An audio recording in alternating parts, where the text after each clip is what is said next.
भूमिजा, जनकसुता, जानकी, श्री राम प्राणवल्लभा, ऐसे ही कोमल नामों से हमारी माता सीता को सुशोभित किया जाता है। माता सीता परम पावन और परम दयालु माता है। माँ सीता, जिनका चित्रण हमें सदैव से ही कोमल और करुणामयी स्वरूप में दिखाया जाता है। माँ सीता, जिनका हम सदैव स्मरण अपने प्रभु श्री राम के साथ करते हैं, जो प्रभु श्री राम के लिए वनवास आती हैं, जो माँ सीता अपनी अग्नि परीक्षा देती हैं, अपने आप को पवित्र सिद्ध करती हैं। पर आज हम बात करने वाले हैं माता सीता की कहानी की कुछ ऐसे पहलुओं से, जहाँ पर माँ सीता केवल महारानी नहीं, महारागनी है। अब मैं ये क्या कह रहा हूँ, तो चलिए जानते हैं। महारानी अर्थात राजा की रानी, पर महारागनी अर्थात ऐसी महारानी जिसे महाराजा की भी आवश्यकता नहीं, जो स्वयं उसके महाराजा से भी ज़्यादा शक्तिशाली हो, वो है महारागनी। सीता की और कहानी की ओर बढ़ने से पूर्व हमें भगवान श्री राम और माता सीता के अलौकिक बंधन के सूत्रधार यानी कि शिव धनुष के बारे में भी जानना होगा। ये शिव धनुष जो कि महाराज जनक के पास था, वो स्वयं उन्हें परशुराम जी ने दिया था, और परशुराम जी को ये धनुष भगवान शिव द्वारा दिया गया था। और शिव जी से परशुराम जी तक, और परशुराम जी के बाद महाराज जनक ने इस शिव धनुष की रक्षा की। माँ सीता, उन्होंने अपने बाल्यकाल में ही एक बार उस शिव धनुष को उठाया था और उसे उसके स्थान पर वापस भी रख दिया था। वो शिव धनुष जिसे केवल शिव और विष्णु उठा सकते हैं, उस शिव धनुष को माँ सीता ने भी धारण किया था।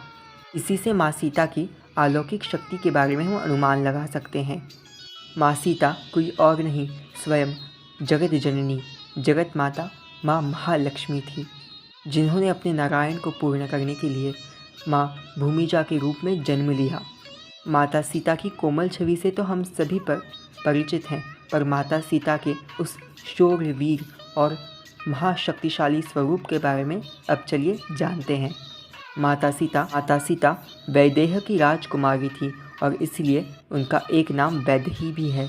माता सीता जो कि ज्ञान से परिपूर्ण थी, माता सीता जिन्होंने चारों वेदों का ज्ञान प्राप्त किया था, माता सीता जिन्होंने वेद पुराण उपनिषदों का ज्ञान उस वक्त में प्राप्त किया था। आज के समय में अगर कहा जाए तो हम माता सीता को एक एक्सीलेंट स्कॉलर के रूप में माता सीता को देख सकते हैं। माता सीता के ज्ञान का इतना प्रभाव था कि माता सीता से शास्त्रार्थ करने के लिए कई ऋषि और कई लोग वैदेह में आया करते थे। ना केवल इतना, बल्कि माँ भूमिजा अर्थात माता सीता अपनी शस्त्र विद्या में भी अत्यंत पारंगत थीं। यहाँ पर हम सदैव ही प्रभु श्री राम को धनुष के साथ देखते हैं, जो कि उनके एक सर्वोच्च धनुर्धारी के रूप में उन्हें चित्रित करता है। और वहीं पर माता सीता एक सर्वोच्च न केवल धनुर्धारिणी थी, बल्कि वो तलवार भी चलाती थी, और तलवार के और बाकी अन्य शस्त्र विद्याओं में भी पारंगत रही थी। माता सीता ना ही केवल ज्ञान में, बल्कि माता सीता शस्त्र विद्या में भी अत्यंत शक्तिशाली और पारंगत थी। सीता की ये छवि, जो उन्हें सदैव एक सर्वोच्च गृहिणी और परम पवित्रता देवी के रूप में हम देखते हैं, ना केवल इतना, बल्कि माता सीता एक सर्वोच्च वीरा धनुर्धारिणी, ना केवल इतना, बल्कि माता सीता एक सर्वोच्च और एक शक्तिशाली राजकुमारी के रूप में भी हमें उन्हें देखना चाहिए, जहाँ पर ना केवल वो शस्त्र विद्या और ज्ञान विद्या के साथ भी पारंगत होती हैं। और इसके बाद अगर हम बात करें तो माता सीता और प्रभु श्री राम के विवाह की बात आती है। और हम सभी जानते हैं किस तरीके से रामायण में माँ सीता और प्रभु श्री राम का विवाह होता है। इसके बाद माता सीता और प्रभु श्री राम को वनवास में जाना पड़ता है।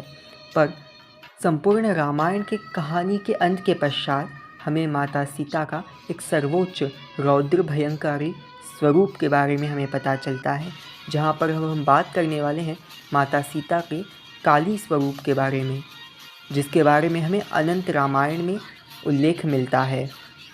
जहाँ पर हम सभी जानते हैं कि प्रभु श्री राम रावण का वध करने के पश्चात माँ सीता को पुष्पक विमान से लेकर अपनी अयोध्या की ओर निकल पड़े थे। उतने में ही उनका मार्ग रोकने वहाँ पर सहस्त्रमुख रावण आ जाता है।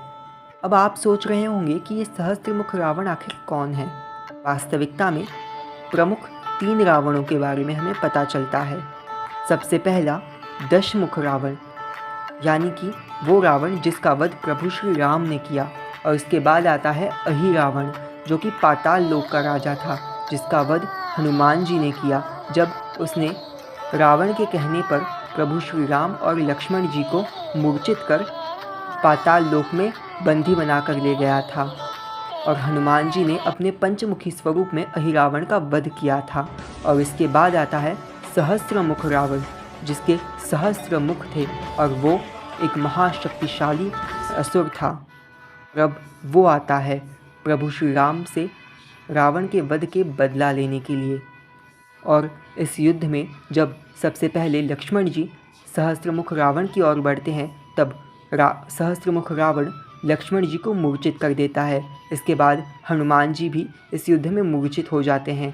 इसके बाद प्रभु श्री राम भी जब सहस्त्रमुख रावण का वध नहीं कर पाते, तब माता सीता अत्यंत क्रोध में आ जाती हैं और अपनी हुंकार भरते हुए कहती हैं कि ये सब तो उन्हीं की लीला थी।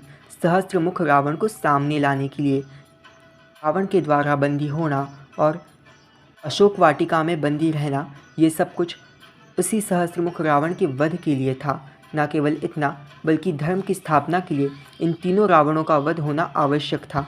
और इसीलिए सबसे पहले अहिरावण का वध हनुमान जी ने किया, इसके बाद रावण का वध प्रभु श्री राम ने किया। और अब अंततः सहस्त्रमुख रावण जब स्वयं सामने आ चुका था युद्ध भूमि में, तब माता सीता ने भी अपना महाशक्तिशाली प्रलयंकारी स्वरूप धारण किया, जहाँ पर माता सीता अपने काली स्वरूप में आ जाती हैं, जहाँ पर माता सीता महाकाली का रूप धारण करती हैं और सहस्त्रमुख रावण का वध कर देती हैं। और इसी तरीके से माता सीता सहस्त्रमुख रावण का वध करती हैं। और इसके पश्चात प्रभु श्री राम, लक्ष्मण जी, हनुमान जी और माता सीता अपने सामान्य स्वरूप में आती हैं। और तब इसके बाद वो सब अयोध्या वापस लौट जाते हैं। ये तो था माँ सीता का काली स्वरूप, पर इसके अलावा भी एक और स्वरूप है, जिस स्वरूप में हम सभी माँ सीता को जानते हैं। माता सीता का वही करुणामयी कोमल स्वरूप, जिस स्वरूप में माता सीता इस सारी जगत की माता है और अपने संतान के लिए वो कुछ भी कर सकती हैं। अपने संतान का लालन पालन करती हैं वन देवी के रूप में। हम सभी जानते हैं कि प्रभु श्री राम और माता सीता के बीच एक वियोग की घड़ी आई थी, जहाँ पर प्रभु श्री राम को माता सीता का त्याग करना पड़ा था और माता सीता को वापस वनवास धारण करना पड़ा था। जिसके बाद प्रभु श्री राम और माता सीता के 2 पुत्र लव और कुश का जन्म होता है, जहाँ पर माता सीता अपने नाम को भी बदल देती हैं और वन देवी के रूप में महर्षि वाल्मीकि के आश्रम में रहती हैं। के बाद की कहानी तो हम सभी जानते हैं। इसके बाद जब फिर एक बार प्रभु श्री राम के दरबार में माता सीता को अपनी पवित्रता का प्रमाण देने की बात कही गई, तब माता सीता ने एक नारी को सर्वोच्च नारी बनने का एक सीख देते हुए अपनी पवित्रता का प्रमाण दिया। और आज माता सीता भूमि मार्ग से होते हुए अपने वास्तविक स्वरूप महालक्ष्मी स्वरूप में वैकुंठ लोक को चली जाती हैं। जिसके बाद रामायण के अंत में प्रभु श्री राम भी अपने देह का त्याग करते हैं और सरियू नदी से अपने वास्तविक स्वरूप चतुर्भुजधारी विष्णु के रूप में अपने गरुड़ के ऊपर विराजमान होकर अपने वैकुंठ धाम लौट आते हैं। माँ सीता के आज हमने अलग अलग स्वरूपों के बारे में जाना। माँ सीता कैसे बचपन में शिव धनुष को उठाती हैं। इसके बाद हमने माता सीता के उस स्वरूप के बारे में जाना, जिसमें माता सीता न केवल ज्ञान को प्राप्त करती हैं, बल्कि अपने शस्त्र विद्या में भी पारंगत होती हैं। इसके बाद हमने माता सीता प्रभु श्री राम के विवाह के पश्चात जब उन्हें वनवास मिलता है, इसके बाद हमने माता सीता के उस स्वरूप के बारे में जाना, जिसमें उन्होंने अपने महाकाली स्वरूप में आकर सहस्त्रमुख रावण का वध किया था। और इसके बाद हमने माता सीता के लक्ष्मी स्वरूप के बारे में जाना, मातृत्व स्वरूप के बारे में जाना। सो गाइज, आज की वीडियो को बस इतना ही। मिलेंगे नई वीडियो।